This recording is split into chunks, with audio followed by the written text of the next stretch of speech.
তো আমাদের অনেক দিন ধরে না হওয়া পিকনিক এইবারে গিয়ে সফল হলো। তো দেখতেই পাচ্ছ আমরা এখানে যে যার কাজে লেগে পড়েছি। এখানে আমাদের ভেজিস কাটা শুরু হয়েছে ফ্রাইড রাইসের জন্য। আর ইনি মহড়া নিচ্ছে, তখন থেকে রসুন কেটেই যাচ্ছে, আর আমি এখানে পেঁয়াজ গ্রেড করছিলাম।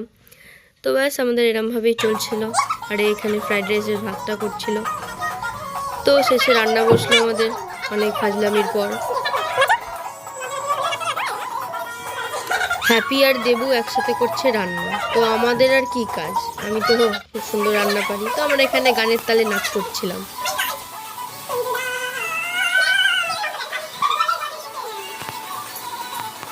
রান্না করছে আমাদের সব থেকে বড় রাঁধুনি, যে কিনা রিফাইন তেলকে বলছিল অ্যাসিড আর চিনিকে বলছিল চাল।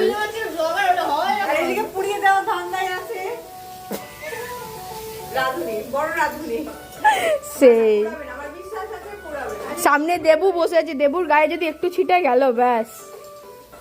লোকে দেখে বুঝতেই পারবে ঠিক আছে যে কে রান্নাটা করছে আর কে ভিডিওর জন্য করছে। বাদ দে কর। তোমরা ঠিক বুঝতেই পারছো যে আমরা কি হারে ফাজলামি করছিলাম।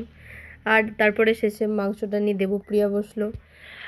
তো ব্যাস এবার রান্না প্রায় শেষের দিকে, এবার তো খাওয়ার পালা। তো সে স্যালাড কাটছিল হচ্ছে গোপা। প্রথমে আমি বসেছিলাম কাটতে, তারপরে গোপা কাটতে বসলো সুন্দর করে। তো দেখো কত সুন্দর এখানে সাজাচ্ছে স্যালাডটাকে। আর এখানে তো চলছে গল্প, দেখো কত সুন্দর শেষেও সাজিয়েছে স্যালাড।